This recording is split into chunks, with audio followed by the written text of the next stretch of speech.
Il y a un petit délai.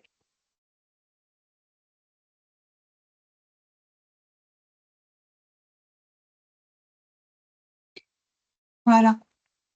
Eh bien, bonjour à tous, à toutes et à tous, pardon. Alors, à titre de rappel, nos conférences sont enregistrées afin qu'elles puissent être rediffusées ultérieurement et que vous puissiez également les retrouver dans les archives du site lasérie.org. Nous avons volontairement coupé les micros afin de ne pas gêner le dialogue avec les petits bruits parasites. Voilà, bienvenue donc dans cette conférence organisée par l'Institut catholique de Paris, établissement d'enseignement supérieur privé d'intérêt général, dans le domaine des sciences humaines et sociales. Donc, je suis Katia Latapi, en charge de la formation professionnelle et continue et des relations entreprises au sein de l'organisation. Donc, l'ICP propose une offre de formation professionnelle et continue à destination des actifs qui souhaitent voir évoluer leurs pratiques à travers une réflexion scientifique et humaniste, de manière à mieux faire face aux transformations du monde qui évoluent et acquérir de nouveaux outils pour les aider à se réinventer. C'est donc sur cette base de notre expertise en sciences humaines et sociales que nous nous sommes mobilisés pour cette semaine de l'entreprise responsable et inclusive et que nous vous proposons aujourd'hui la conférence Handicap mental et seniorité, des vulnérabilités comme les autres, changer de regard et oser autrement le travail. Vous pourrez bien entendu poser vos questions aux intervenants dans le fil de conversation qui répondront dans le dernier quart d'heure. Et je tiens à remercier le Mouvement des entreprises de France et l'Association française des managers de la diversité pour l'organisation de cette semaine de sensibilisation à la diversité et à l'inclusion et qui nous donne l'opportunité de pouvoir réaliser des tables rondes comme celle d'aujourd'hui. Donc je remercie aussi d'avance nos intervenants, enseignants-chercheurs et leurs partenaires et je passe la main dès à présent à Marc Grassin, directeur de l'Institut Vaugirard Humanité et Management. Merci Katia, bonjour à toutes et à tous, merci d'être venus et de participer. On va garder, effectivement, il y a le fil de la conversation qui va vous permettre d'échanger, mais on va garder un temps, un quart d'heure, 20 minutes, un quart d'heure à la fin de la table ronde pour qu'on puisse avoir un échange. Vous pourrez vous exprimer et partager vos réactions ou réflexions avec chacun d'entre nous. Je me présente brièvement et puis on va enclencher les affaires. Mais donc je dirige l'Institut Vaugirard. Il y a un écho tout d'un coup, ça c'est assez curieux qu'il y ait un écho tout d'un coup. L'Institut Vaugirard Humanité et Management, et qui est un institut qui travaille avec le monde des dirigeants autour de proposer une réflexion qui permette de comprendre les problématiques qui émergent dans notre société, et en particulier les angles morts au fond de la pratique dans le monde de l'entreprise. L'entreprise rencontre évidemment la question de la vulnérabilité de manière assez massive, non parce que d'abord, évidemment, un certain nombre de salariés rencontrent des vulnérabilités, mais les dirigeants eux-mêmes sont soumis à leur propre vulnérabilité. Et ça nous a amené à travailler cette question-là de manière assez conséquente. Voilà. Je précise que moi, mon rapport à la question de la vulnérabilité, elle est aussi liée à une problématique familiale, puisque j'accompagne un de mes enfants qui est en situation de handicap, et avec toutes les difficultés que ça génère pour le combat de l'inclusion en milieu ordinaire dans le monde du travail. Voilà, et c'est aussi de cela que moi, je parle. Alors, on a trois intervenants avec qui on va nouer le dialogue. Ce que je propose, c'est que chacun des intervenants puisse se présenter en quelques minutes et en disant comment ils en sont venus à aborder cette thématique de la vulnérabilité, alors à la fois à travers la question du handicap mental, et pas simplement le handicap, mais c'est bien le handicap mental, et puis de la seniorité. Je passe la parole peut-être d'abord à Tanguy. Alors, je précise que Tanguy est à Montréal en ce moment, que Myriam est à Malte, et que Éric Labrune fait moins original puisqu'il est dans son bureau à Paris. Voilà. Et moi-même, pour le côté très étrange, je suis dans le Berry. Voilà. Tanguy. Merci Marc. Bonjour à tous, bonjour à toutes. Moi, je m'appelle Tanguy Châtel, je suis sociologue. Mon rapport à la vulnérabilité, d'abord, il repose sur une expérience personnelle, parce que j'ai traversé différents étapes, différents épisodes. J'ai aussi un enfant qui a traversé la maladie psychique grave, donc j'ai été aidant. Et j'ai fait 15 ans de bénévolat en soins palliatifs. Donc j'ai aussi accompagné la vulnérabilité et vu qu'elle était aussi parfois porteuse de perspectives totalement insoupçonnées. Et j'ai créé en 2018 le Cercle Vulnérabilité et Société, qui est un think tank et dont je vous parlerai un petit peu tout à l'heure. Merci Tanguy. Myriam? Oui, bonjour à toutes et à tous. Donc, Myriam Gorlier, donc moi j'accompagne les transformations digitales, managériales et organisationnelles des entreprises plutôt sur des périmètres RH depuis à peu près une quinzaine d'années. Et j'ai créé donc mon entreprise en janvier donc 2024 sur ce périmètre d'action. Et j'ai lancé donc le projet Horizon Porteur à la fin de cet été, dont je parlerai un petit peu plus pendant le webinaire, sur l'inclusion des seniors et la collaboration intergénérationnelle au travail. Merci Myriam. Eric? Oui, bonjour à tous. Donc Eric Labrune, je suis directeur général d'une filiale d'Aéroport de Paris qui gère l'ensemble des bars et restaurants des deux plateformes parisiennes. Ma sensibilité à la vulnérabilité, c'est un parent, mon père, qui a été, puisqu'il n'est plus, amnésique suite à un trauma pendant une vingtaine d'années, et dont j'étais tuteur. Voilà. Et donc, la vulnérabilité, effectivement, j'en parle un peu plus tard, la façon dont j'ai pu aborder le sujet en entreprise par l'inclusion de personnes avec des déficiences intellectuelles. Merci pour cette présentation. Juste, c'est intéressant parce que on y rentre toujours souvent par une expérience personnelle, hein, et c'est pas neutre parce que ça veut dire que cette question de la vulnérabilité et de la volonté de l'intégrer au cœur même de la pratique sociale et de la pratique de l'entreprise de travail, ça met de la chair, hein, dans cette dimension-là. Enfin, il y a quelque chose sur lequel sans doute on reviendra, hein, parce que ça pose la question de l'engagement, de l'accompagnement, etc. Pour commencer, la proposition, c'est de demander à Tanguy de préciser un peu, parce qu'il y a dans la sémantique autour de la vulnérabilité, il y a trois mots, hein, vulnérabilité, fragilité et faiblesse. Alors, est-ce que tu peux nous préciser un peu, parce que si on n'a pas le sens des mots, c'est un peu compliqué, les différences, en tout cas, comment toi tu vois les distinctions? Ton micro n'est pas ouvert. Pour ça, je vais vous partager, Katia, si vous voulez bien me mettre animateur pour que je puisse partager.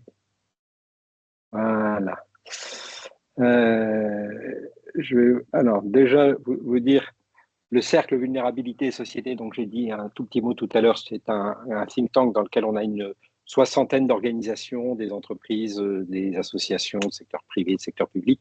On publie des notes, je vous donnerai en fin de présentation un certain nombre de sources pour pouvoir télécharger les documents qui vous intéresseraient, mais on publie des notes dans des cadres professionnels, hein, pour que la vulnérabilité puisse être prise en considération dans les lieux de travail.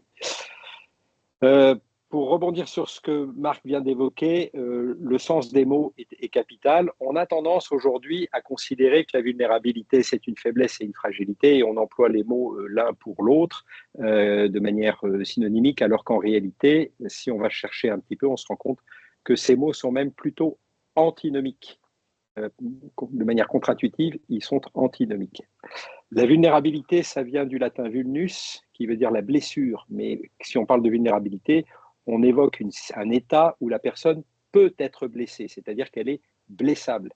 Donc la vulnérabilité, c'est l'état de chacun d'entre nous qui conserve ses capacités, qui est une personne vivante, sensible, capable d'engagement, de coopération, d'inventivité, de sociabilité, et ainsi de suite. Elle est blessable. Si on se voyait et si je vous demandais combien d'entre vous se définiraient comme non vulnérables ou invulnérables, je pense qu'il n'y aurait pas beaucoup de doigts qui se lèveraient. La fragilité, c'est autre chose. C'est la situation d'une personne qui n'est pas simplement blessable, mais qui est blessée, voire qui est brisable, puisque fragile vient du latin fragilis, qui veut dire la brisure, la fracture. Donc la fragilité, c'est la situation d'une personne vulnérable qui s'est dégradée au point qu'elle a perdu des capacités et que si on la laisse se dégrader davantage, eh bien, elle risque d'être brisée. Donc c'est la condition du vivant qui est blessé. Donc c'est notre condition à chacun d'entre nous, blessé physiquement, psychiquement, à l'occasion d'événements de vie. Et c'est généralement dans ces événements de vie qu'on apprend sa propre fragilité et qu'on est capable de développer des ressources pour lutter contre. Mais quand on n'y prend pas garde ou quand on n'a pas ces ressources à disposition, alors la situation peut encore se détériorer au point d'être une situation dite de faiblesse, flebilis en latin, ça veut dire qui est digne d'être pleuré, qui est sans énergie. Donc ça, c'est la situation où, ayant atteint un point de rupture tel, on a l'impression que tout s'est écroulé, que le monde s'est effondré, qu'on n'a aucune ressource, qu'on est livré à soi-même, qu'on peut remarquer dans la survenue d'un handicap, d'une maladie sévère, d'un deuil, d'un burn-out, d'une exclusion sociale. Et ça, ce n'est pas la condition de quelqu'un de brisable, c'est déjà la condition de quelqu'un de brisé. Il y a eu un point de rupture. Alors généralement, on est là aux portes de la mort, c'est-à-dire que la personne peut mourir physiquement, psychiquement, socialement. Vous voyez, il y a quelque chose qui est de l'ordre de la rupture irrémédiable. Et donc, c'est généralement à ce moment-là qu'on réagit pour inverser le tir, parce que là, la situation ne peut plus être niée, elle est tellement visible, tellement scandaleuse, qu'on met en place des processus dits de réparation. Heureusement, on peut aussi agir avant d'en arriver à ce niveau de gravité, notamment quand on va à l'hôpital ou chez le médecin parce qu'on est malade et qu'on veut se faire soigner. Et dans ce cas-là, on est une personne fragile qui met en place des protocoles ou des thérapeutiques pour pouvoir se reconstruire, se renforcer. Idéalement, en fait, ce qu'il faudrait, c'est pouvoir agir sur notre vie de sorte que nous restions vulnérables en permanence sans basculer dans le seuil de fragilité ou de faiblesse. Et on se rend compte qu'une vie bien organisée, c'est une vie où on est particulièrement vigilant. C'est ce qu'on a fait pendant le Covid. On n'est pas forcément tous tombés malades du Covid, mais on a porté des masques, on a fait attention à des gestes barrières pour éviter de devenir fragile. Et on avait pour cela pleinement conscience de notre vulnérabilité, ce qui nous a obligés à être inventifs. Et cette inventivité est mise au service d'une capacité à développer des talents sur lesquels je reviendrai après, des compétences. Si nous n'étions pas vulnérables, nous ne ferions pas cet effort d'imagination. Donc la vulnérabilité est la source, est en fait la source de notre adaptabilité. Je m'y arrêterai peut-être un peu plus tard. Donc retenez qu'une personne vulnérable, c'est une personne bien portante. Ça, c'est peut-être la partie un peu contre-intuitive, mais qui sait qu'elle peut tomber malade, et qu'une personne fragile, ça serait plutôt une personne malade, guérissable, et une personne faible, ce serait plutôt, au sens de la définition de la santé qu'en a donné l'OMS en 1948, une personne, le terme est daté, mais que la définition de l'OMS qualifie encore aujourd'hui d'infirme, c'est-à-dire qu'il y a des incapacités. Vous voyez, il y a une gradation entre avoir ses capacités, perdre certaines de ses capacités et se retrouver en situation de quasi-incapacité. Voilà ce qu'on peut déjà dire sur le sens des mots. Est-ce que tu serais d'accord avec ça? C'est-à-dire que dans la catégorisation des trois termes, celui-là qui nous intéresse d'abord, c'est le terme de vulnérabilité. On est potentiellement blessable, d'accord? Donc, ce qui veut dire qu'on est tous vulnérables, donc à ne pas prendre en considération cette vulnérabilité, on prend un risque de glissement progressif vers quelque chose qui est de plus en plus compliqué à gérer. Et la vulnérabilité, elle est due au fait du caractère anthropologique et social d'interdépendance, d'une certaine manière. Donc, est-ce que tu serais d'accord avec ça, de dire que prendre conscience de la vulnérabilité, c'est remettre au centre de nos manières d'exister, nos manières de faire, nos manières de construire, au fond, des réalités, en se centrant sur les relations d'interdépendance? Complètement. Je dirais même à l'inverse, ne pas prendre conscience de sa vulnérabilité comme notre condition fondamentale, c'est se mettre en danger parce que c'est compter sur ses propres forces, c'est ne pas pouvoir interagir sur un mode de complémentarité avec l'environnement, c'est donc se priver de la richesse de ces interactions et au final, c'est refuser de faire société, puisque la société, c'est quand même la communauté des gens qui chacun ont des aptitudes complémentaires et qui mettent bout à bout l'ensemble de ces aptitudes pour créer du bien commun. Donc le refus de prendre en considération sa vulnérabilité est en réalité une faiblesse. Donc c'est là où la vulnérabilité peut être définie comme étant une force, un potentiel, alors que le refus de la vulnérabilité est déjà une forme d'isolement, de narcissisme peut-être, et on voit bien la manipulation du langage à laquelle on a assisté pendant le Covid, où on a dit qu'il fallait arrêter l'économie pour protéger les personnes vulnérables. Sous-entendu, les personnes âgées, les personnes avec des maladies chroniques et ainsi de suite. Et donc, en disant ça, on a dit, nous, on est bien portants et eux, ils sont vulnérables. Et donc, on a tout un discours social qui fragilise la construction sociale en faisant croire que d'un côté, il y a des gens vulnérables et de l'autre côté, il y a des gens qui ne le seraient pas. Oui, je complète juste avant de passer la main à Eric sur son expérience de. Tu as souligné, et c'est un point capital sur la question de la qualification du handicap comme incapacité. Et c'est intéressant parce que le monde de l'entreprise, mais Myriam pourra y revenir aussi, le monde de l'entreprise est un monde où il s'agit de délivrer des choses, d'être opérationnel et d'avoir une certaine performance.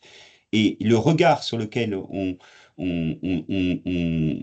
que nous portons tous, que nous voulions ou non, c'est la capacité que les gens ont à faire les choses et avec, du coup, dans notre d'ailleurs représentation, que être capable, c'est être autonome dans sa capacité. Et le handicap est assez intéressant de ce point de vue-là parce qu'il vient revisiter au fond cette culture de l'autonomie, puisque être vulnérable, c'est reconnaître que nous avons besoin des uns et des autres pour pouvoir faire ce que nous avons à faire. Et du coup, il y a quelque chose qui est très important parce que ça Oui. va nous ramener sur la question de la performance et sur la question du management.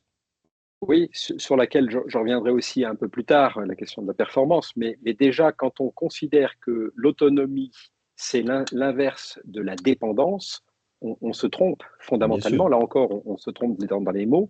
On comprend chacun très facilement. Si l'autonomie, c'est faire sa loi tout seul, dans ce cas-là, il n'y a plus besoin de code de la route et chacun fait ce qu'il veut comme il veut. L'actualité, en plus, est assez dramatique sur ce point. Donc, en réalité, l'autonomie, c'est l'interdépendance. C'est fondamentalement l'interdépendance. Et donc, tant qu'on n'a pas compris ça, eh ben, on privilégie encore des mythes qui sont celui de la personne qui est à l'abri de la fragilité, qui est à l'abri de la dépendance et du coup, qui est à l'abri de l'autre, mais qui est aussi en privation de l'autre.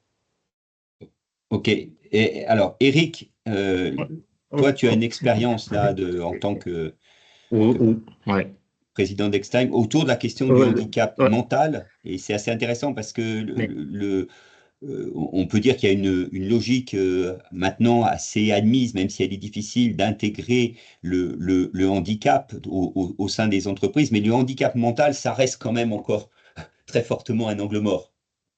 Oui, alors sur l'handicap mental, mais je voudrais revenir sur ce que vient de dire Tanguy, parce que quand on pense la personne vulnérable, effectivement, bon, c'est tout ce qu'il a pu développer. Mais dans sa définition de la vulnérabilité, il parle d'engagement, de coopération, etc. En tant que dirigeant, on n'abandonne pas la notion de performance quand on se tourne vers des personnes dites, effectivement, qu'on a qualifiées vulnérables et peut-être et pas à juste titre, mais on va chercher chez ces personnes-là, au contraire, tous les talents et les talents ou les expertises ou les soft skills qu'ils ont et qui sont repérables aussi chez n'importe quel collaborateur. Donc, dans l'entreprise, on a initié, et d'ailleurs, je vois qu'il y a Didier Humbert autour de la table, qui était DRH à ce moment-là, on a commencé à intégrer effectivement une personne avec déficience intellectuelle, un trisomique 21. Il s'appelle Sofiane. Quand on l'a recruté non pas pour évidemment son handicap, on n'a pas recruté parce qu'il était vulnérable, on l'a pas recruté parce qu'il fallait remplir des obligations de RSE ou LG ou autre. On l'a recruté parce qu'il avait un certain nombre de talents et aujourd'hui il est un des collaborateurs qu'on a sur Orly, sur un point de vente qui s'appelle Paul en boulangerie et sur lequel on l'a recruté sur des talents qu'on attend de n'importe quelle autre personne et qu'on intègrent l'entreprise, qui s'appelle sourire, être à l'heure, être en tenue, faire des propositions et de la vente collective, etc., avec les clients qui viennent. Et en fait, ça nous a obligés d'une certaine manière, à déstructurer la fiche de poste, la grille de lecture habituelle que l'on a pour recruter, en rentrant dans notre métier, en le reconsidérant à travers les attentes que l'on avait vis-à-vis de nos clients. Et donc, là, au contraire, je dirais que même alors, c'est un apparent paradoxe, c'est que, en l'occurrence, Sofiane est parfois plus performant et sur un certain nombre d'attendus que l'on a que ses collègues, que ça soit le sourire, que ça soit l'accueil, que ça soit l'empathie vis-à-vis des passagers que l'on a. Donc là, au contraire, on a effacé même le terme, mais on reparlera peut-être après de comment ça irradie ensuite sur l'ensemble de l'équipe et du management. Mais c'était pour rebondir avant tout sur la notion de vulnérabilité. Et dans vulnérabilité, effectivement, tous les talents que l'on peut y déceler et qui effacent effectivement la lecture par l'handicap, justement. Et juste pour finir, effectivement, on n'a pas du tout adapté le poste à Sofiane. Sofiane est un salarié comme les autres et il travaille au même titre que les autres, certes à temps partiel parce que ça demande beaucoup d'efforts chez lui dans l'attention, etc. Mais mis à part le fait qu'il soit à temps partiel, il exécute les mêmes tâches que ses collègues. Et ton micro. Voilà. Tu as dit tout à l'heure, tu me corriges si je me trompe, tu as dit ça nous a obligés à retravailler la fiche de poste. Tu peux préciser parce que en même temps c'est un salarié comme un autre, etc. Avec évidemment sans doute quelques adaptations, temps partiel, etc., etc. Et puis peut-être d'autres, mais bon voilà. Mais du coup, ça veut dire quoi? Ça vous a obligé, Oui, vous, en tant qu'entreprise, à vous dire au fond c'est quoi les compétences que j'ai besoin? C'est ça?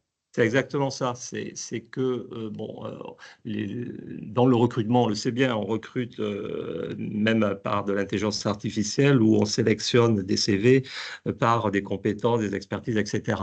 Donc, l'idée là, c'est plutôt de pas se dédouaner, mais de mettre de côté l'approche classique du recrutement par la fiche de poste, enfin, telle qu'elle est décrite et notamment dans les attendus, et plutôt de dire qu'est-ce qu'attend notre métier. Et ça veut dire qu'on peut redistribuer les rôles aussi. C'est-à-dire que les fiches de poste qui sont très classées, employés, agents de maîtrise, etc., peut-être ça permet de reconsidérer un petit peu le travail et justement dans la notion qu'abordait Tanguy sur l'autonomie, justement d'autonomie et interdépendance, c'est que ça permet de reconsidérer le travail de l'équipe et non pas au regard classique de chacun sa fonction, sa fiche, etc., mais au regard du métier et des attendus. Et donc d'une redistribution de rôle dans l'équipe aussi. Parce qu'il y a des choses effectivement que Sofiane ne sait pas faire, notamment la caisse, mais il y a d'autres tâches que certains n'aiment pas forcément faire de la vente suggestive ou autre de café. Et donc on redistribue les rôles et on se défait d'une certaine manière de l'approche classique par la fiche de poste. Ok. Alors Myriam, alors toi tu es sur un autre type de vulnérabilité. C'est assez étrange d'ailleurs du coup de parler de la seniorité comme vulnérabilité, surtout quand on fait partie de la catégorie des seniors. Je parle pour moi, pas pour toi Myriam, mais bien évidemment, où on a le sentiment quand même qu'on a capitalisé sur quand même de l'expérience, des parcours qui ont inclus beaucoup d'aléas qui ont permis d'avoir des résiliences sur un certain nombre de choses. Et on se retrouve dans le monde du travail, mais ton regard permet peut-être d'avoir une acuité sur cette question-là. On se retrouve tout d'un coup identifié comme vulnérable dans le monde du travail. C'est quoi ton regard là-dessus, ton expérience déjà? Ouais. Alors effectivement, je pense que c'est important aussi de poser des mots derrière le terme de senior, en tout cas des définitions potentielles, puisqu'il y en a plusieurs. C'est vrai que pendant longtemps, en fait, finalement, le mot senior avait plutôt une connotation positive, puisque, par exemple, quand on regarde même encore aujourd'hui, sur les plateformes d'emploi, on va avoir des critères de recrutement sur des consultants seniors, sur des managers seniors. Et donc, dans ces cas-là, c'est plutôt finalement une définition de seniorité par rapport à l'expérience. Donc, c'est plutôt connoté de façon positive. Et aujourd'hui, ça invite effectivement sur le débat, hein, notamment aussi sur le terme de senior, ce prisme par l'âge, qui lui est plutôt connoté de façon négative pour le coup, puisqu'il fait débat aussi bien sur le nom, parce qu'on dit senior, mais en fait, de plus en plus, les gens essayent de trouver un moyen finalement d'enlever la connotation négative par les préjugés notamment et la discrimination sur l'âge en trouvant de nouveaux noms comme par exemple travailleur expérimenté, nouvellement la master par exemple, voilà, de trouver d'autres noms. Et puis d'un coup, ça devient effectivement une vulnérabilité parce que derrière, il y a toute une histoire. Ça fait des décennies en fait qu'on met donc les seniors par l'âge en dehors des entreprises, qu'il y a des départs anticipés des entreprises pour les plus de 50 ans notamment. Donc, ce qui est intéressant, c'est de se dire, voilà, il y a deux connotations différentes. Alors, pourquoi on en est arrivé à prendre ce prisme de l'âge uniquement? Il y a plein de raisons pour ça, je pense qu'on y reviendra. Et puis ensuite, il y a la catégorisation justement de ce regard sur l'âge qui est différent en fonction du contexte dans lequel on est. Par exemple, si on prend l'Organisation internationale du travail, la CEE, l'OCDE, on est plutôt sur une catégorie d'âge qui est de 55-64 ans, par exemple. Mais après, on est de plus en plus confronté dans la vie de tous les jours, c'est-à-dire que quand on discute avec les gens autour de soi, des collègues, des gens qui sont au chômage, la famille, on se rend compte que cet âge de senior, en réalité, il arrive beaucoup plus tôt. C'est-à-dire que dans le ressenti des travailleurs, on se sent senior beaucoup plus tôt. C'était 55, après c'est devenu 50. Aujourd'hui, c'est extrêmement fréquent de discuter avec des gens qui travaillent, qui sont sur le marché d'emploi ou qui recherchent un travail, qui se sentent considérés comme seniors dès 45, 46, 47 ans. Donc, il y a vraiment ces deux prismes-là avec une connotation vraiment extrêmement différente. Et moi, ce que je trouve, ce qui me fascine, alors pas forcément dans le bon sens du terme, c'est un petit peu cette injonction paradoxale. C'est-à-dire que d'un côté, tout le monde en entend parler en ce moment dans l'actualité, hein, on a des réformes de retraite successives pour lesquelles, en fait, on nous demande de travailler plus longtemps, donc soit par la durée de cotisation pour arriver à l'âge de la retraite et le décalage de cet âge de la retraite. Et d'un autre côté, il n'y a pas la barre de l'exclusion professionnelle dont je parlais là juste avant, c'est-à-dire l'âge à laquelle on se sent senior, elle recule. Donc voilà, il y a cette espèce de finalement de situation où on nous dit qu'il faut travailler pour plus longtemps pour plein de raisons, le financement du système de retraite, l'économie, la guerre des talents qui s'intensifie et sur lequel on a vraiment des soucis quasiment au niveau mondial et dans plein de secteurs d'activité. Et d'un autre côté, quand on est senior, on l'est de plus en plus tôt et on a du mal à retrouver un emploi alors qu'il nous reste 55 ans, 10, voire 15 ans parfois à travailler. C'est intéressant, merci, parce que moi j'entends deux choses hein, à la croisée de vos trois remarques. Il y a une tension quand même assez forte entre l'expérience vécue et le ressenti vécu par les acteurs, hein, parce qu'au fond, la vulnérabilité, c'est pas un concept, c'est une expérience de soi, hein, fondamentalement. Et puis, ce qui est un peu, sans doute, inhérent à la vie sociale et sans doute très renforcé dans le monde du travail, qui est la qualification et la quantification, quoi. On pourrait sans doute, pour chacun d'entre nous, hein, bien mesurer l'écart qu'il y a entre ce que, au fond, l'organisation, un système social organisé défini, et puis ce que les individus vivent dans leur expérience à la fois personnelle et relationnelle dans le monde du travail, qui est assez différente. Et ça c'est sans doute un des éléments, peut-être, qui est un élément de renforcement de la difficulté déjà de se mettre dans une logique d'intégration ou d'inclusion, on l'appelle comme on veut, etc. Et puis donc une volonté, au fond, d'inclusion et d'intégration. Une réaction d'un des trois, Tanguy? Oui, oui, je veux bien partager quelque chose. Je vais partager à nouveau une slide, si vous voulez bien, pour illustrer ça. Alors, non, c'est pas celle-là, je vais la mettre.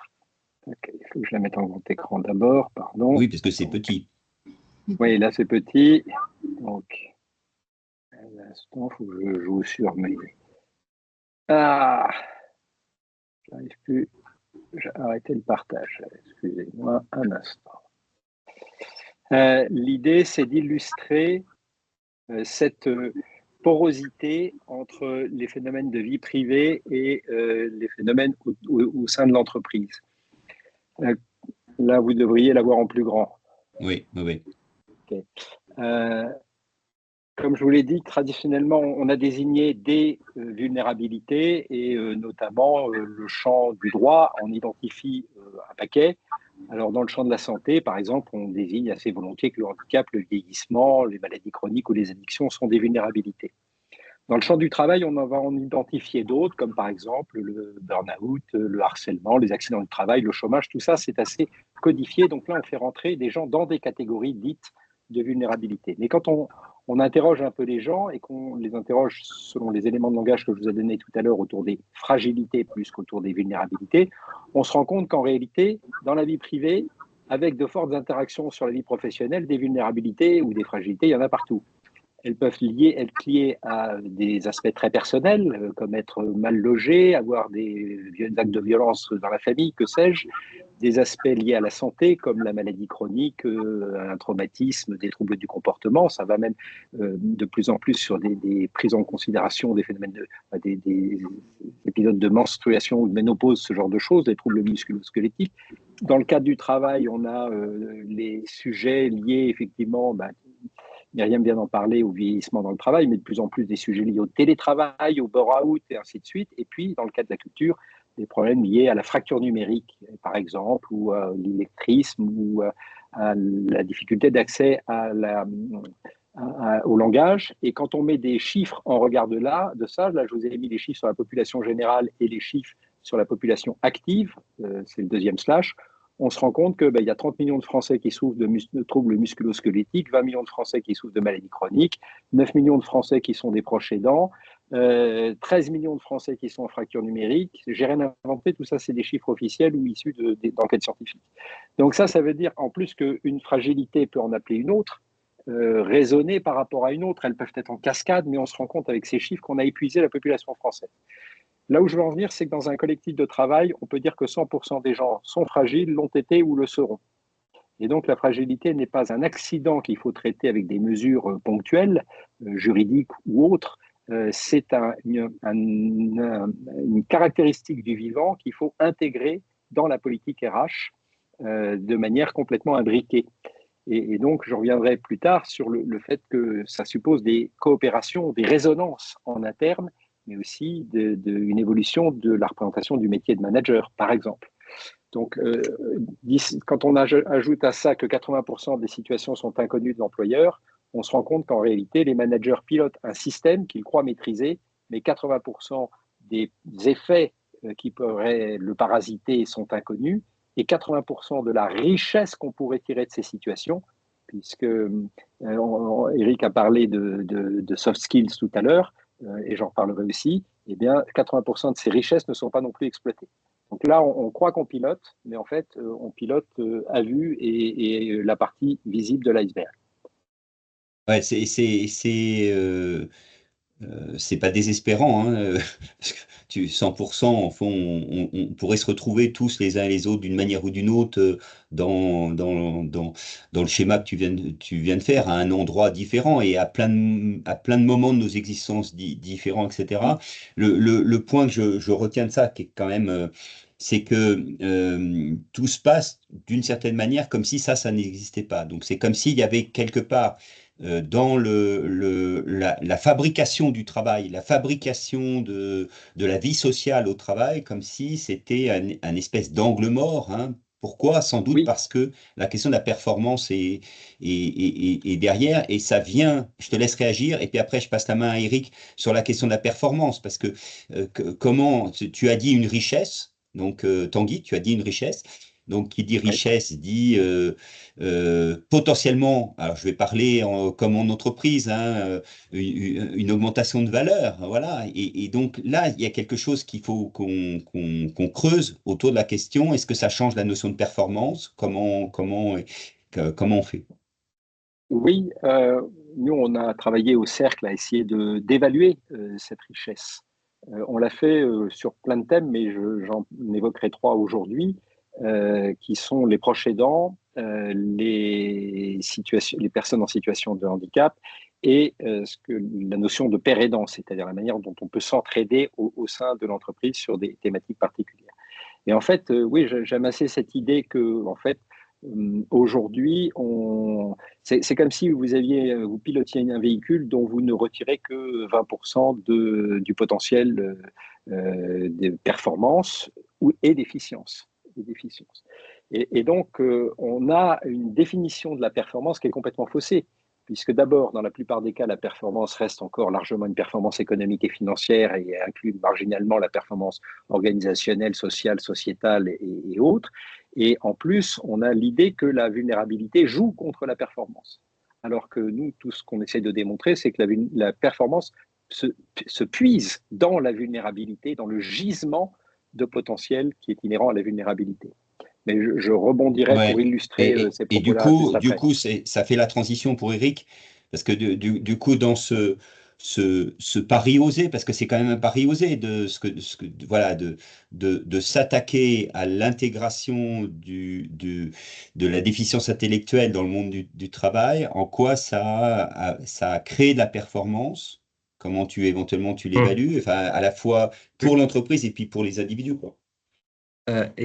Alors, dans le monde de l'entreprise, et je rajouterai un terme qu'utilisent beaucoup les personnes qui travaillent dans le domaine justement de l'intégration des personnes avec déficience intellectuelle, de milieu ordinaire. C'est-à-dire que, alors évidemment, on connaît toutes les instances, hein, enfin, ou les organisations qui accueillent les personnes avec déficience, handicap ou autres, des ESAT ou autres organismes. Le pari, en définitive, c'était celui de dire effectivement, à l'écoute des familles, que leur premier souhait, c'est que leurs enfants, hein, il y a toute une nouvelle génération depuis à peu près 2005 de parents qui disent je souhaite que mon enfant puisse intégrer un milieu ordinaire. Et pourquoi? Parce que la grande question pour les parents, c'est de savoir qu'est-ce qu'ils deviendront quand ils seront plus là. Donc ça, c'est une question récurrente dans les familles. La deuxième chose, donc, c'est l'idée du milieu ordinaire. Le milieu ordinaire, ensuite, ça pose la question effectivement de l'intégration d'entreprise avec les enjeux d'une entreprise, hein, qui sont tout simplement la performance, qu'elle soit économique, qualité de service ou autre expérience client. Et là, je rebondirai aussi sur un terme qui est utilisé par Tanguy dans le cycle de la vulnérabilité, qui est accompagnement et coaching. En fait, et je prends l'exemple de Sofiane, on s'est fait accompagner par la Fédération Trisomie 21. Trisomie 21 travaille avec des coachs et on s'est fait accompagner par un coach. Et le coach n'a pas travaillé non seulement avec Sofiane, mais il a travaillé avec l'ensemble de l'équipe. C'est-à-dire qu'il a rendu, par ce qu'il attendait de Sofiane, des attentes qu'on attend assez naturellement, ou enfin naturellement, ou en tout cas qu'on attend des managers et des équipes. Et le coach est là, pas simplement pour Sofiane qui est désigné, je caricature, hein, désigné du doigt, mais pour l'ensemble de l'équipe, pour les apprendre à travailler autrement, comme je disais tout à l'heure, en se défaisant de la fiche de fonction et en reconsidérant le métier. Et la performance dans nos métiers, elle est simple, hein, elle est à la fois économique, qualité de service. Donc, avec un Sofiane qui sourit, etc., effectivement, on a un retour, entre guillemets, sur investissement parce qu'on a une qualité de service. Mais je voudrais partager une expérience que moi, je ne fais pas directement, mais j'ai pu visiter très rapidement. Et certains d'entre vous le connaissent, Jean-François Dufresne, l'ancien patron du groupe Andros, qui emploie et qui, à travers sa fondation, une dizaine de personnes autistes dans les usines Andros. Typique, mais là, très rapidement, il n'a pas du tout adapté les postes. C'est des postes de travail de monsieur tout le monde, je vais dire, ou de madame tout le monde, sur lesquels travaillent les personnes autistes et sur lesquels, sur certains postes de travail où il y a de la surperformance. notamment sur la quantification, le dosage, etc. Donc, il y a même de la surperformance avec ce type de profil, enfin, avec ces personnes, avec cette je dirais, qualité-là, et qui permet d'être… Donc, et c'est intéressant d'en discuter avec lui comme avec d'autres chefs d'entreprise, c'est que les chefs d'entreprise le font évidemment, donc elles le font parce qu'elles sont engagées un peu à titre personnel, parce qu'elles ont un vécu, mais ça reste des chefs d'entreprise. Et donc, si elles le font, c'est que aussi elles y retrouvent du retour sur investissement et de la performance. Myriam, toi, du coup, en réaction pour les seniors, c'est que si on se prive des seniors dans le monde du travail, et on sait bien, par exemple, qu'un certain nombre de seniors, aujourd'hui, quand ils perdent leur travail à 55 ans, ça devient très, très compliqué, voire ils n'en retrouvent pas de mécanisme cumulatif hein, de la descente, hein, de l'exclusion de la vie sociale supposée normale du travail. Mais les seniors performance, sous-performance, sous-performance si on s'en prive? En fait, avec Horizon Porter, j'attaque une problématique qui est bien connue maintenant, hein, qui est la pénurie de talent d'ici un horizon à peu près 10 ans. C'est-à-dire qu'aujourd'hui, en France, c'est une réalité démographique. On a une baisse de natalité qui est à peu près entre, je crois que c'est 6,6, mais aux environs de 7%. Et d'un autre côté, le vieillissement de la population mondiale, et donc évidemment en France, s'accentue. Donc, on se retrouve en fait à peu près en 2025, je crois qu'on était à 1/3 des Français qui allaient avoir plus de 60 ans. Donc ça, c'est un premier fait. Et donc, d'ici une dizaine d'années, une quinzaine d'années, on va se retrouver finalement avec un réservoir d'actifs où il n'y aura que deux solutions, une pénurie de réservoirs d'actifs, où on aura soit l'immigration comme solution, soit ce réservoir de seniors qui revient du coup sur le marché du travail, notamment de par les différentes réformes de retraite. Donc, dans beaucoup de secteurs, on cherche des talents, on ne trouve pas de talents dans beaucoup de secteurs, hein, médical, le domaine de la santé, la restauration, l'industrie. Beaucoup de secteurs sont touchés et vraiment, c'est au niveau international. Et donc, les sociétés sont vraiment confrontées à ce mur qui est en train finalement d'arriver. Et ça rejoint ce que disait tout à l'heure aussi Tanguy hein, sur le fait de se mettre en position d'anticipation en fait quand on voit arriver un certain nombre de problèmes. Et donc, en termes de performance, les entreprises aujourd'hui ne peuvent pas se priver en fait de talent. Donc, ce réservoir de seniors, c'est un réservoir de talent potentiel pour l'avenir. Donc, il faut effectivement s'en préoccuper dès maintenant.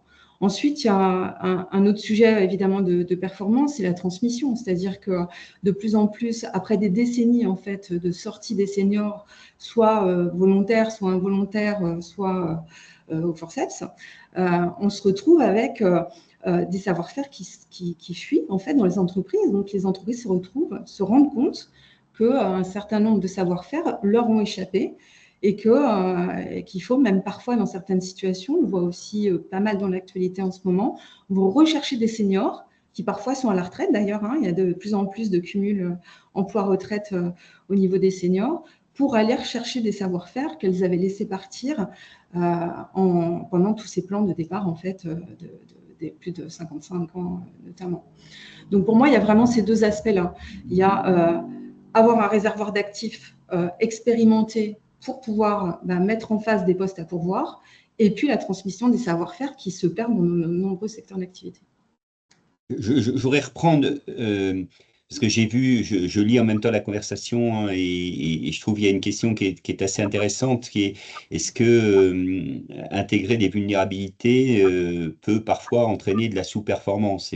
C'est pas la moindre des questions, c'est-à-dire c'est quoi les conditions qui permettent au fond que les difficultés éventuelles liées à un handicap au sens large du terme, tel qu'il est identifié par le monde de l'entreprise, c'est quoi les conditions qui vont faire que ça crée de la performance? Parce que c'est pas, évidemment pas mécanique, et donc ça nous ramène sur la question managériale d'une certaine manière, c'est-à-dire que si il n'y a pas des changements de regard, des changements de posture, des changements d'accompagnement, etc., l'intégration d'une catégorie d'individus qui ne sont pas dans le pipe de ce que l'entreprise immédiatement imagine, crée peut-être de la sous-performance. Donc, ça nous ramène à la question managériale qui est assez centrale. Je veux bien réagir, moi, Ouais, là-dessus. ouais, ouais. D'abord, on a fait une revue de littérature internationale sur la question de l'intégration du handicap pour se rendre compte que les coûts liés à l'adaptation des services sont très, très surévalués. C'est-à-dire que les gens se figurent à l'avance que recruter une personne handicapée, ça va demander énormément d'investissement, de réorganisation et ainsi de suite. Ces coûts-là sont très surévalués et on a une littérature assez abondante pour montrer les bénéfices, mais que je ne vais pas détailler. En revanche, pour illustrer ce que je viens de dire, je vais partager de nouveau une slide qui concerne les salariés aidants, qui est un sujet aujourd'hui de management tout à fait bien visible. On sort il y a quelques jours de la semaine annuelle des aidants. Et donc, on a tendance à penser que les aidants sont des gens qui sont plus fragiles, plus affaiblis parce qu'ils ne dorment pas bien, parce qu'ils ont une double vie, parce qu'ils sont corvéables et ils doivent se rendre disponibles, ainsi de suite. Bref, que ça fragilise les services.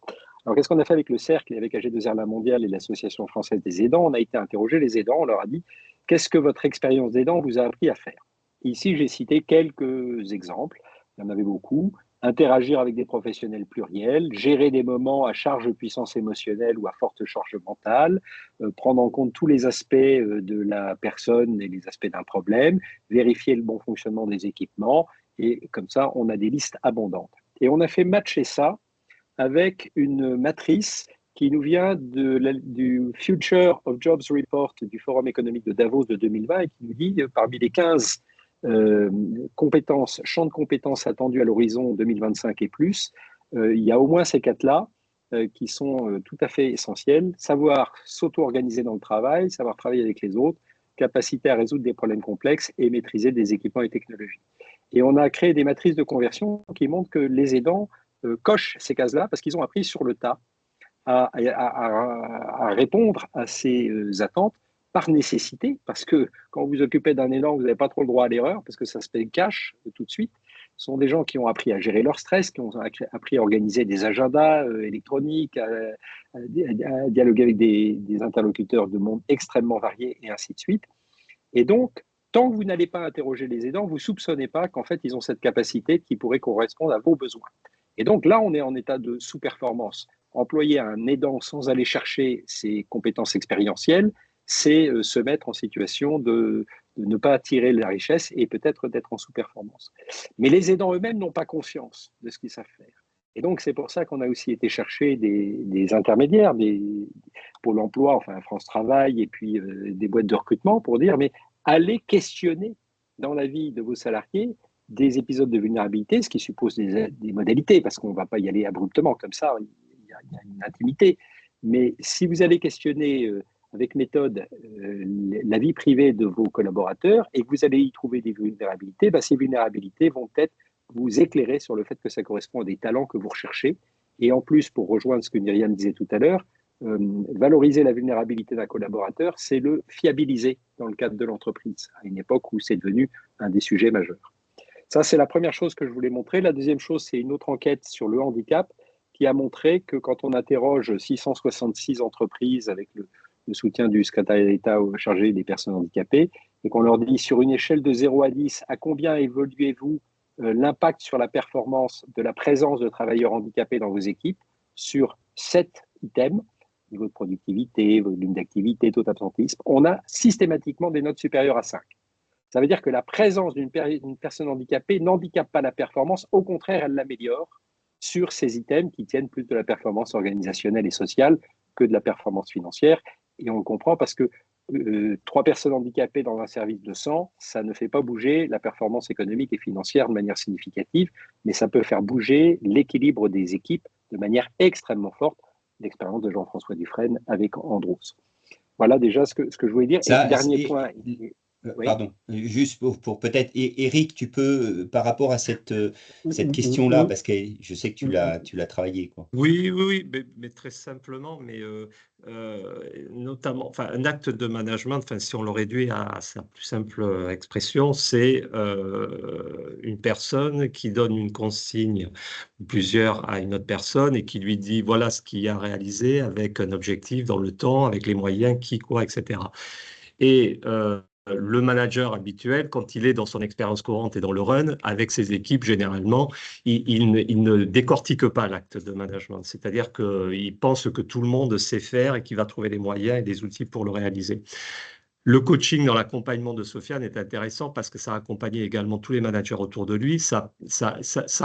Le coach a tout simplement pas coaché Sofiane, mais il a coaché le manager. Il lui a dit pour que tu délivres ton message et qu'il soit clair, il faut que tu sois clair dans le qui, le quoi, le quand, etc. Ça fait que le manager, il va utiliser ces mêmes outils pour l'ensemble du management qu'il a à faire sur l'ensemble de l'entreprise. Et c'est là où on devient plus performant dans le management. C'est-à-dire que c'est la personne dite vulnérable, avec tout ce qu'on a dit sur la définition de la vulnérabilité, mais pour simplifier le discours, qui oblige le manager à reconsidérer son acte de management au regard de ce qu'on lui demande de faire avec Sofiane. Et ça, c'est très intéressant parce que ça permet non pas de reconsidérer l'acte de management, mais de revenir à sa source. C'est-à-dire que le management, c'est un discours clair, avec des objectifs clairs, etc. etc.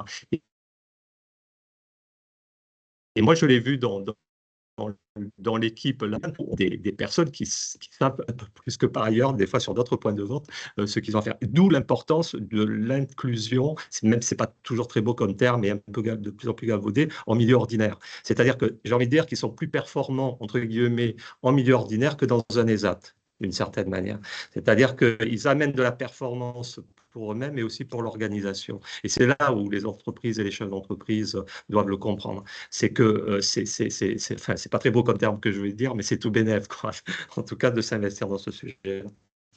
Ouais, je pense que c'est assez intéressant sur la question du management parce que, au fond, manager, ça va sans dire d'une certaine manière. C'est-à-dire que il y a des pratiques, on fait, etc. Et puis on regarde loin devant pour que ça fonctionne. Et puis éventuellement, alors dans un certain nombre d'entreprises, hein, les grandes entreprises, on va regarder le tableau Excel qui fait, etc., qui définirait la performance. Ce que tu évoques, c'est le fait que y a quand même un coup d'entrée important quand on va intégrer du handicap ou de la seniorité si on n'est pas dans une logique, etc., etc., et qu'il va falloir investir d'une certaine manière. Alors, en fait, c'est un investissement relationnel qui permet, et c'est ce que tu viens de dire, qui permet de prêter attention à des petites choses sur lesquelles on prête plus attention ordinairement, parce qu'on est dans le pipe, on fait, etc., etc. Et ça, c'est intéressant parce que du coup, ça oblige au fond à se re-questionner, à découvrir que les manières de faire, au fond, elles étaient peut-être pas aussi évidentes que ça. Si, par exemple, on travaille effectivement à être sûr d'être bien compris dans la consigne, on s'aperçoit que, au fait, souvent, les consignes qu'on donne, elles sont pas si claires que ça, etc. Donc, il y a un prêter attention, hein, qui a un prêter attention relationnel, qui a un effet positif. Euh, Et juste, Marc, mais très rapidement, autant la personne, classiquement, ne va pas demander à son manager de répéter parce qu'il est en disant je ne peux pas lui montrer que je ne sais pas, alors qu'un Sofiane ou autre, il va faire répéter. Et dire non, mais là, je n'ai pas compris, tu répètes. Alors que d'autres n'oseraient pas. Ouais, c'est intéressant. Et je complète juste, et puis je vous redonne la parole, Myriam et puis Tanguy. Et puis ensuite, il faut qu'on passe aux questions parce que je vois que l'heure tourne. Tu m'avais raconté, et je trouve que c'est assez intéressant, qu'une des remarques que Sofiane avait fait, puisque Orly, c'est un lieu bruyant, etc., il y avait de la musique dans le lieu, et il avait demandé à ce qu'on baisse la musique ou qu'on l'éteigne, je ne sais plus, tu Ce qui a confirmeras. satisfait clients et collègues. Hein. Et en fait, tout le monde était très content parce que Et personne clients et n'osait collègues dire ont que la été musique était satisfaits. trop forte. C'est intéressant, ça. Exactement ça. Tu as bien résumé. C'est ça. Myriam? Oui, je voulais revenir sur la partie justement du management, puisque aujourd'hui, dans les entreprises, on a 4 à 5 générations qui sont susceptibles de travailler ensemble. Et donc, le manager, il a quand même un rôle essentiel sur la dynamique d'équipe, c'est-à-dire que sans une bonne cohésion d'équipe et une bonne dynamique d'équipe, il n'atteindra pas ses objectifs. On peut tous avoir un Mbappé dans son équipe de football. Si l'équipe n'a pas fonctionné ensemble, on n'atteint pas du coup ces fameux niveaux de performance dont on parle tout à l'heure. Donc, je pense que vraiment, le manager, aujourd'hui, il doit prendre en compte toutes les générations qu'il est susceptible d'avoir dans son équipe. Et tu parlais tout à l'heure de l'attention à l'autre. Pour le coup, c'est vrai que écouter, parce que là, on est sur une diversité de relations au travail en fonction des générations, sur une diversité des attentes, équilibre vie pro, vie perso, une relation différente à la hiérarchie. Sans les mettre dans des cases, évidemment, il y a quand même un certain nombre de delta et de différentiels. Et donc, le manager, son rôle, c'est vraiment d'être à l'écoute aussi des besoins de chacune des générations qui vont constituer son équipe sur plusieurs sujets, la vulnérabilité aussi, puisque on ne peut pas non plus nier que quand on monte en âge, on peut avoir plus de difficultés physiques, psychologiques, qu'il faut prendre en compte pour la qualité de vie au travail et la santé au travail. Parce que bien vivre, c'est bien, mais bien vivre au travail, c'est bien aussi. On y passe un certain nombre d'années au travail, donc on est obligé de s'occuper de ces deux sphères-là. Et donc d'être à l'écoute, effectivement, des besoins de chacune de ces générations, de manière à avoir une flexibilité la plus grande possible dans les solutions qu'on va apporter à ces équipes qui sont intergénérationnelles, en fait. Tanguy, pour le dernier point que tu voulais peut-être évoquer, ensuite on passe aux questions de… Oui, le dernier point, là encore, je vais vous montrer une slide parce que je trouve que les petits schémas sont assez illustratifs. C'est ce qu'on appelle la paire aidance aujourd'hui. On parle de management, là, on a toujours tendance à considérer que le management, on lui en met toujours un peu plus sur la casquette, ce qui est vrai, et que là, on va lui rajouter, en plus des situations de handicap, de maladie, machin, on va lui rajouter les divorces, on va lui rajouter toutes les situations de vulnérabilité, bref, on va le faire complètement craquer. Et en réalité, ce qu'on est en train de découvrir, on a fait une note là-dessus, sur la paire aidance, c'est que les vulnérabilités peuvent s'entraider. Et donc décharger le manager qui en plus n'a pas vocation à aller investiguer toutes les situations privées. Je vous prends un exemple, vous avez un salarié qui a connu, qui est récemment endeuillé, et ben, il va pouvoir trouver des points d'appui parmi les autres salariés qui ont connu le deuil, ou parfois même des situations différentes, de troubles de sommeil, de troubles du comportement, de troubles psychiques. Et donc il y a cette capacité dans la paire aidance à créer des bulles d'entraide plutôt horizontalisé que verticalisé, et donc à décharger le manager pour le recentrer sur ses fonctions essentielles. Et le schéma du milieu montre aussi que ce qu'on a appelé l'effet Storm, c'est-à-dire qu'à partir du moment où une vulnérabilité est révélée, elle entraîne une dynamique, si on ne veut pas la camoufler trop tôt, qui va créer un processus d'innovation de l'individu vers le collectif. Donc là, je n'ai pas le temps de développer, mais en réalité, c'est exactement ce que vient de dire Eric. Quelqu'un qui dit j'ai pas compris, répétez-moi, ou quelqu'un qui dit c'est trop fort comme bruit, va déplacer les usages convenus qui existent dans le monde du travail pour créer du coup des solutions qui sont de nature un peu différente. Et puis j'ai vu dans le fil qu'il y avait une question sur la vulnérabilité du dirigeant. Oui. Et donc ça, c'est aussi un point essentiel parce que la vulnérabilité, c'est pas que celle des collaborateurs, c'est celle du dirigeant, c'est aussi celle de l'entreprise. Et donc, je vous fais part d'une initiative, puisque vous aurez à en entendre parler dans les prochains jours. C'est celle, là, je vous ai mis quelques exemples de notes et puis les coordonnées du cercle, mais c'est celle de l'entreprise Advance, qui témoigne d'ailleurs dans la série. J'ai vu aussi qu'il y avait des représentants de l'Advance qui étaient là pour animer des ateliers. Qui a mis en avril 2024 la raison d'être de la force de la vulnérabilité, qui a mis la force de la vulnérabilité au cœur de sa raison d'être, une entreprise de sécurité informatique. C'est pas une entreprise de l'aide à domicile pour caricaturer. Et 2 bateaux s'appellent Vulnérables et vont prendre le départ du Vendée Globe, et en plus ils sont parmi les favoris. Donc là, on se rend compte que l'entreprise a aussi un rôle à jouer pour faire reconnaître que la vulnérabilité n'est pas antinomique de la performance. Au contraire, que ces skippers qui vont s'élancer pendant le Vendée Globe sont performants parce qu'ils savent qu'ils sont vulnérables, ce qui les met en position de vigilance, ce qui les met en position d'adaptabilité.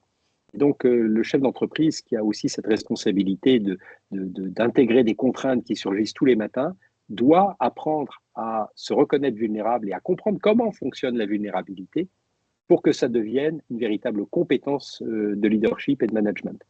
Oui, je voudrais Voilà compléter, ce que moi, je de voulais mon partager. expérience, à l'Institut Vaugirard, hein, sur la question des dirigeants. C'est-à-dire que il est clair, et d'ailleurs, Eric, tu l'as dit, c'est-à-dire que, enfin, tu nous l'avais évoqué quand on a préparé la réunion, c'est que tu as mis tout le poids aussi de ton rôle de dirigeant pour faire en sorte que ça crante et ça fonctionne. Moi, l'expérience que j'ai du monde des dirigeants, alors les dirigeants, ils sont intéressants parce que ils cumulent le handicap. Ils sont seniors généralement et c'est pas neutre, hein, avec des fois des parcours ou des fins de parcours plus compliqués liés à la seniorité, etc.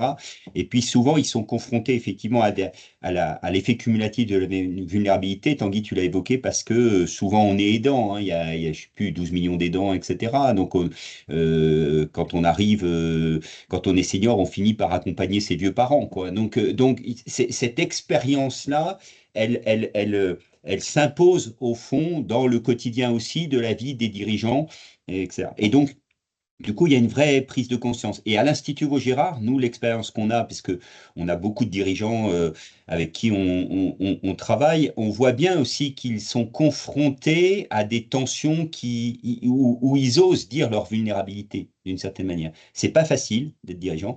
Et lorsque ce travail-là est fait, lorsqu'il y a des possibilités d'espace et de lieux où ça puisse se dire en sécurité, alors, du coup, ils découvrent et où nous découvrons ensemble que le dire, au fond, libère plein de gens et libère aussi dans l'entreprise. Parce que, il y a un changement de paradigme, quoi.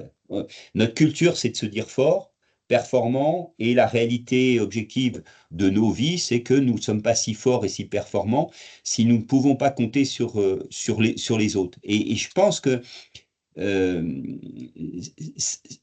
enfin, je pense qu'aujourd'hui, beaucoup de dirigeants sont en train de le prendre en considération, et le terme de vulnérabilité, le changement de paradigme est en cours de mon point de vue. Mais je te rejoins, Marc, mais le dire, c'est une première marche, mais ce n'est pas suffisant. Ce On qu'il est faut d'accord. comprendre, c'est qu'il y a un processus qui permet de transformer la vulnérabilité en richesse, parce que sinon, mais la métaphore qu'on prend souvent, c'est que quand vous êtes aux États-Unis en 1850 et que vous voyez une mare noire gluante qui fait blou bloup et que vous ne savez pas quoi en foutre, pour vous, c'est juste un truc qui pue et qui est moche. Et quand vous avez un gars, un ingénieur, William Drake, qui vient et qui sait extraire c'est ce liquide visqueux noir et le convertir en énergie qui va derrière déterminer la civilisation du pétrole, là, vous avez changé d'échelle. Donc la vulnérabilité, on n'est pas à l'heure du coming out, il ne s'agit pas simplement de la reconnaître et de la dire, c'est la première étape, mais il faut derrière comprendre mécaniquement, physiquement, comment est-ce qu'elle se transforme en une richesse. Et ça demande un peu plus de travail et d'élaboration. Il reste une dizaine de minutes. Les questions sont ouvertes. Il y en a eu déjà un peu dans la conversation, mais n'hésitez pas à lever la main euh, pour qu'on puisse déverrouiller le micro. La question a été posée par rapport aux médias. Est-ce que, selon vous, les médias relaient, est-ce qu'ils relaient suffisamment sur ces questions de la vulnérabilité des dirigeants? Alors, moi, ce que j'observe, c'est que le sujet est en train de devenir un peu mainstream. Mais c'est peut-être parce que je Oui. suis en tête de pont, hein. Mais quand même, je vois qu'aujourd'hui, c'est un sujet. Il y a des écrits de Brené Brown qui maintenant font référence dans le monde anglo-saxon. Et puis, on voit avec le Vendée Globe que ça va aussi prendre un peu d'ampleur. Bon. Le risque, c'est de court-circuiter trop vite le fait que la vulnérabilité, c'est quand même une épreuve. C'est pas un truc qui se convertit immédiatement je suis vulnérable, super, je suis le roi du pétrole et je vais devenir le manager de 2021, voilà, enfin du 21e siècle. Non, en réalité, il ne faudrait pas qu'il y ait une récupération sous couvert de médiatisation de la vulnérabilité comme étant un nouveau super pouvoir. Vous voyez ce que je veux dire? Parce que là, on est dans l'instrumentalisation de la vulnérabilité. En réalité, ça reste une épreuve difficile, hein, d'accompagner un enfant handicapé, de traverser la maladie, de connaître le deuil ou de divorcer, ça reste des épreuves difficiles. Et c'est parce que c'est difficile qu'il y a une valeur ajoutée à grand défi, grande récompense, quelque chose comme ça. Donc, je pense que les médias vont s'emparer de ce sujet, mais pour le banaliser, voire pour le réinscrire dans une logique d'une performance qui ne se questionne pas fondamentalement. Et ça, c'est là, on va arriver sur l'effet inverse de celui recherché et même sur la dynamique inverse de celle qui est à l'œuvre. Marc, est-ce que tu peux nous parler peut-être du parcours dirigeant justement qui répond à cette prise de recul, à cette manière de penser peut-être autrement pour les dirigeants et prendre conscience de leur propre vulnérabilité justement? Mais oui, enfin, ce qui est important, c'est enfin, le parcours, hein. L'idée, c'est pas de faire promotion du parcours là ici, mais c'est des dirigeants qui vont travailler et se donner les moyens de prendre du recul sur ce qu'ils sont en train de vivre. Voilà. Et ça, c'est un élément important parce que il y a deux choses, me semble-t-il, qui sont des leviers. Et moi, je souscris assez à ce que Tanguy vient d'évoquer, c'est-à-dire le risque de banalisation, de mainstream, etc. Ça reste une épreuve et l'intégration et l'inclusion de vulnérabilité, de fragilité dans le monde de l'entreprise, c'est une épreuve, c'est coûteux, ça demande des conversions de regard, ça demande des conversions de pratiques, ça demande un investissement, etc. Donc, c'est pas une affaire simple initialement. Donc, mais le point qui m'apparaît assez central, c'est deux choses, c'est de permettre à des gens de dire et de se dire ensemble.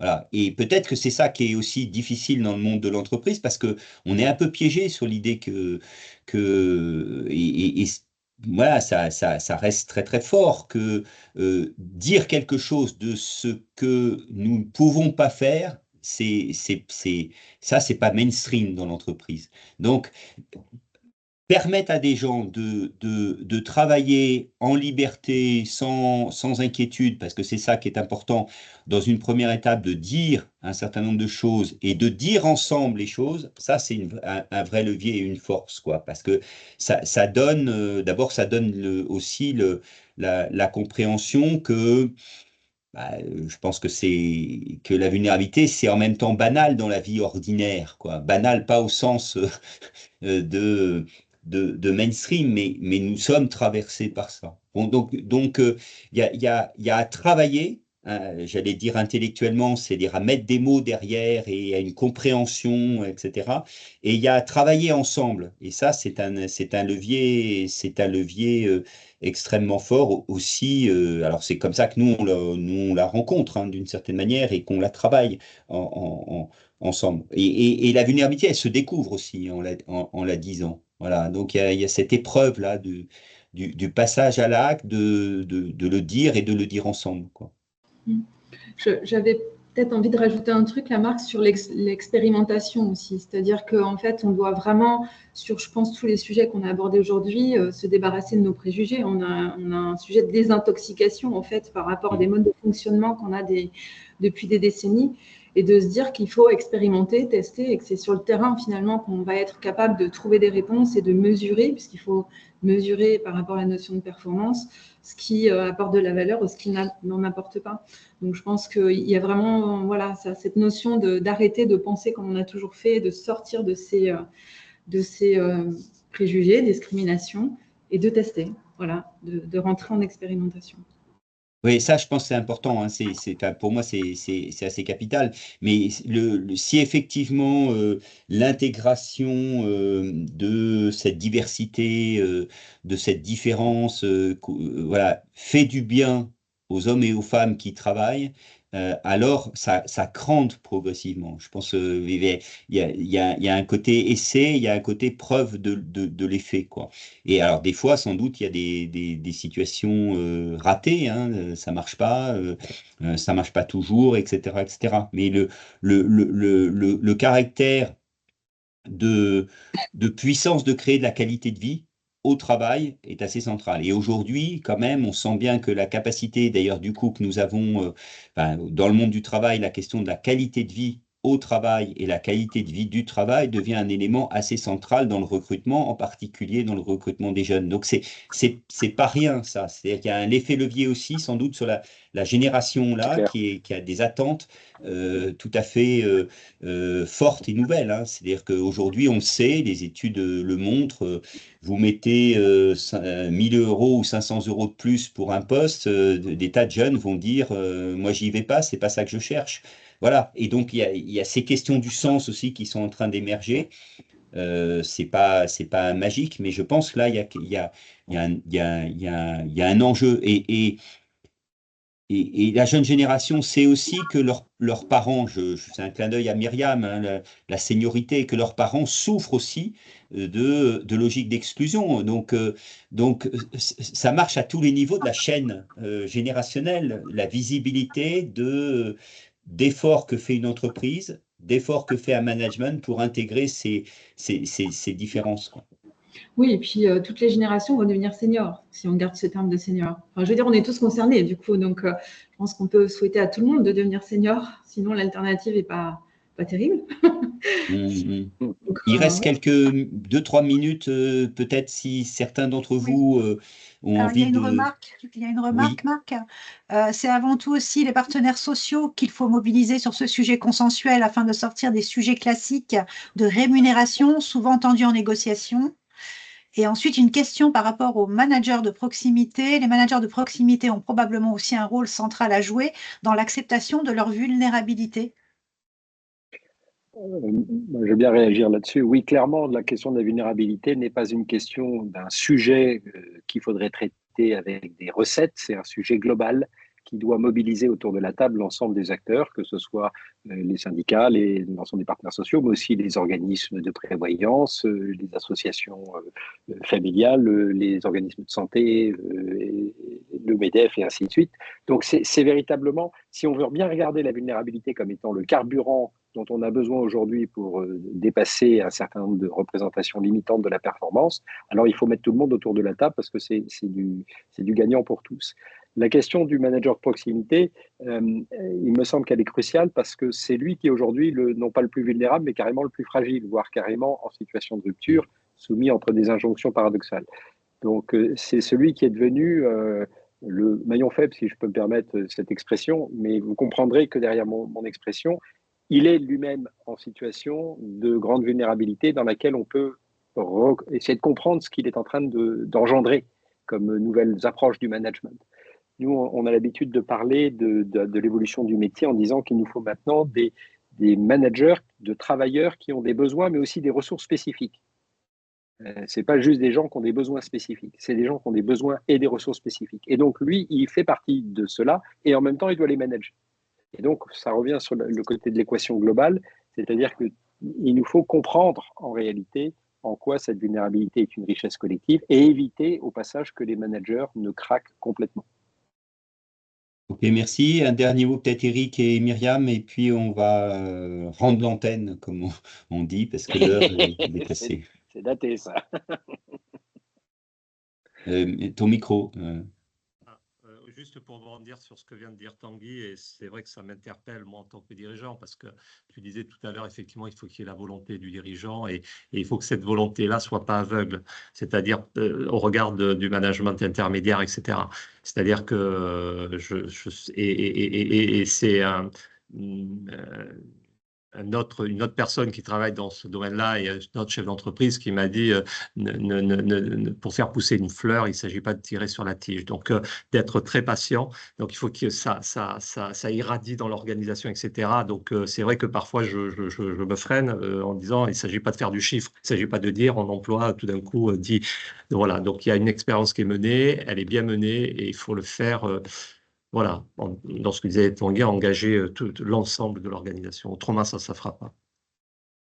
Myriam, un dernier mot. Oui, non, moi simplement, ce que je voulais dire aussi, c'est que je pense qu'il faut regarder les vulnérabilités d'un point de vue systémique et de regarder quels sont les impacts en fait de ce qu'on expérimente et de ce qu'on met en place et prendre garde à ce que finalement ce qu'on met en place aussi, ce que le système produit ne fasse pas naître des nouvelles vulnérabilités. Juste par rapport à ce que tu disais tout à l'heure, hein, c'est-à-dire que oui, à 50, 55 ans, on peut être aidant de ses parents. mais on peut aussi être aidant de ses enfants et de ses petits-enfants. Et surtout, quand on met un senior dehors, parce que c'est plutôt mon sujet, les seniors, en fait, on met en fragilité toute une famille, tout un écosystème. Et donc voilà, prenons garde à ne pas créer de nouvelles vulnérabilités en essayant de régler des soucis de vulnérabilité. Ok, merci beaucoup aux intervenants. Merci, oui, vraiment beaucoup. Et merci aux participants. Voilà, nous ferons un replay que nous vous rediffuserons dès qu'il sera en ligne. Merci à tous pour cette table ronde, merci aux intervenants et bien à très bientôt. Merci, Catherine. Merci, bonne journée à tous. Au revoir. Merci à vous tous.